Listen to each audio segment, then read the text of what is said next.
This tutorial will illustrate how to set up a model for a modal time history analysis, using either eigen or Ritz vectors to perform a linear time history analysis can be significantly more computationally efficient than using direct integration. Before we begin, note that the first or fundamental mode for our model has a period of approximately 0.2 seconds. This information will be used later in the tutorial. We will begin by creating a model using the 2D frame template with the default settings. We will go to the Analyze menu and set the analysis options so that we restrict the behavior to a planar frame. Next, we will verify that the mass source is from the elements. Now we will define the time history function to be used.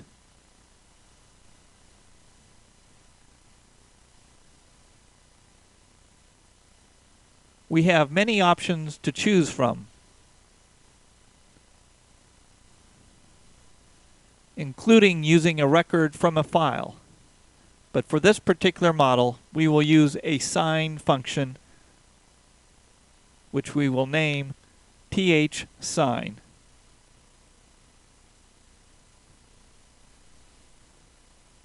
Note that the default curve has a maximum value of 1g, which we will change to 2g,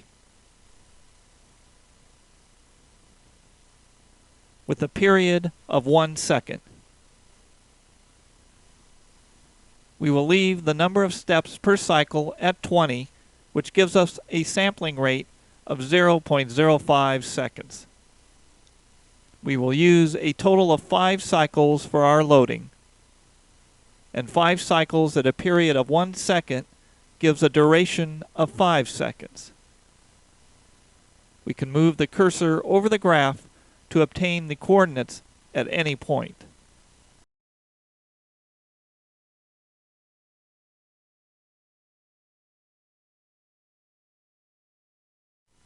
Next, we define the load cases. We will modify the previously defined modal case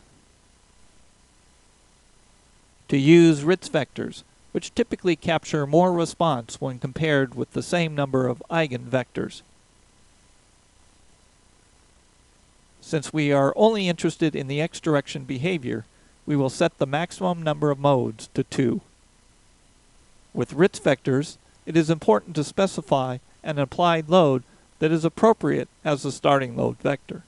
In this case, acceleration in the global x direction is suitable for our time history load case. Next, we will add a new load case for the time history.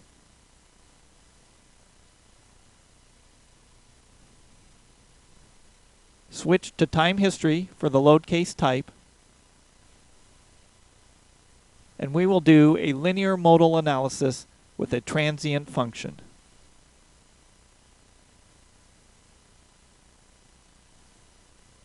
The load will be applied as an acceleration in the u1 direction, using the previously defined thsine function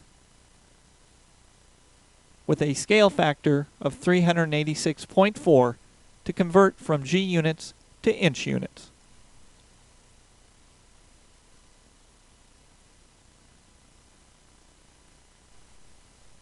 As stated at the start, we know that the fundamental period is approximately 0.2 seconds.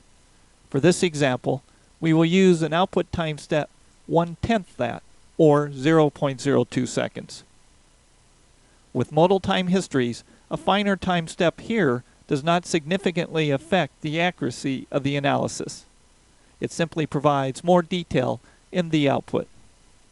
We will set the total analysis time at 10 seconds, which is twice as long as our 5-second forcing function, so we will need a total of 500 output steps.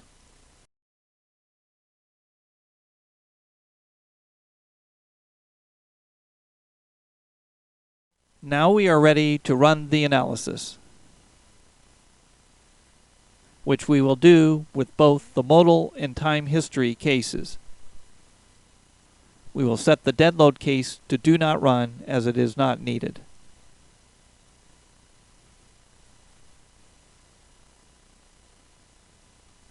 With the analysis complete, we have numerous ways to display the results.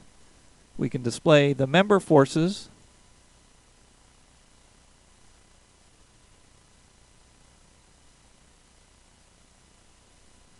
on an individual time step basis, in this case 1.4 seconds,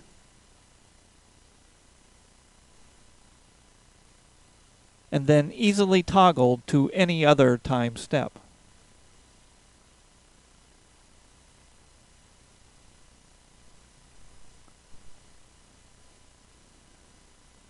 We can also display the envelopes for the member forces.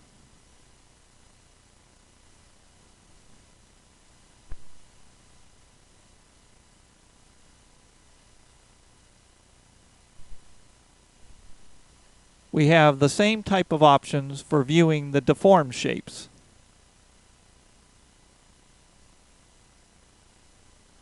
And again, can view the results for any time step.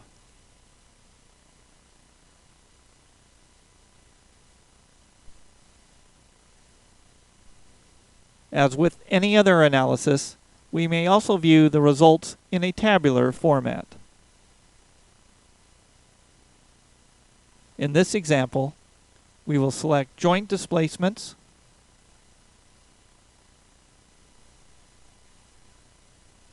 and modal participation ratios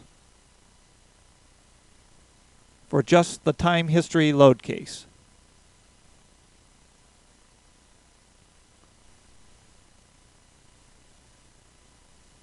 The displacement table displays the maximum and minimum values for each joint. For the modal participation ratios, note that the values for the Ritz vectors are 100% in the x direction, as we hoped. One of the most enlightening tools available when doing time history analyses is the ability to create a video of the structure's deformation. With the deformed shape shown in the active window, click on the Create Video command. We will name the video Movie 1.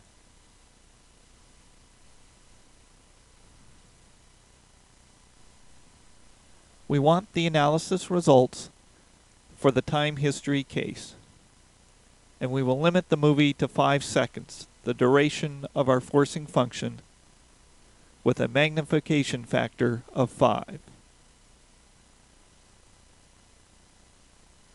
The program allows us to save the video using different levels of compression.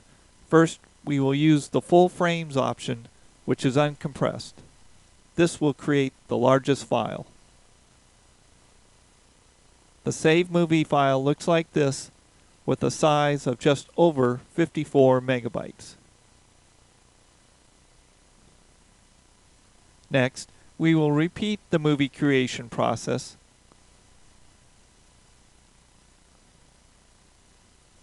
This time saving it as Movie 2.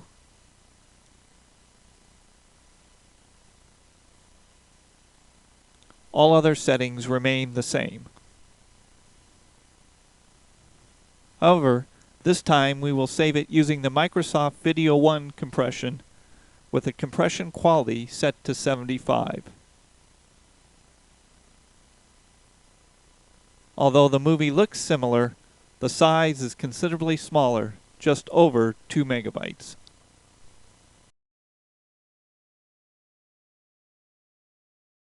Next, we will plot a response spectrum curve for a specific location on the model. We start by selecting the point on the undeformed shape where we want to generate output. In this case, the top right-hand corner. Under the Display menu, we select the Show Response Spectrum Curves option. On the various tabs of the form, we can change the joint selected or the time history case, if there is more than one. Control what is to be plotted. In this case, we select period versus pseudo-spectral acceleration. Set the direction.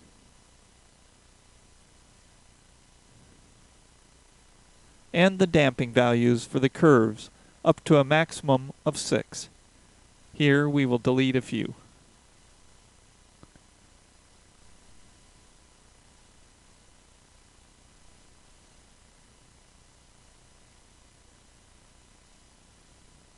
We also have control over options, such as whether the spectrum should be widened or if there should be a grid overlay. The display shows the curves for the 4 damping values selected. Note that the peak value occurs at approximately 1 second, which matches the forcing function.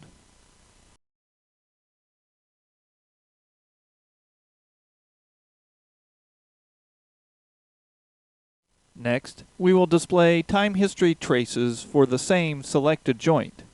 Start by going to the Display Show Plot Functions command. Here, we can display any number of different functions. In this example, we will plot the x direction displacements for joint 9.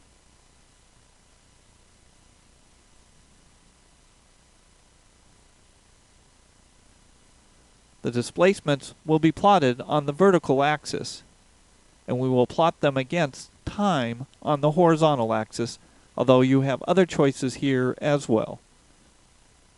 We will save these settings as name set time history.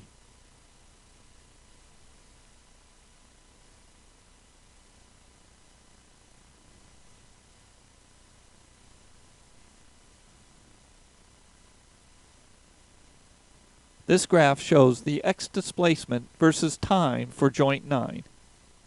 Moving the cursor over the graph gives time and displacement values. Note how the response damps out rapidly once the forcing function ends after the 5th cycle.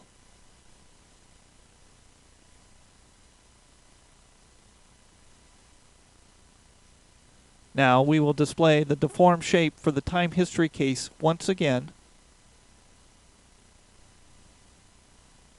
and then go back to the Create Video command.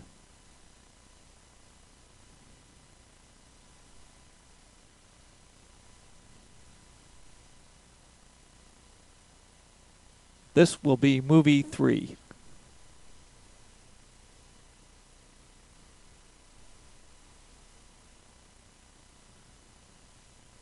This time, check the Show Graph option with the time history name set.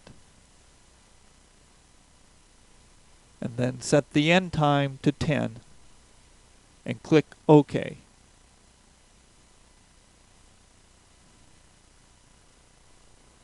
The deformed shape movie is tracked against the plot of the displacement for joint 9.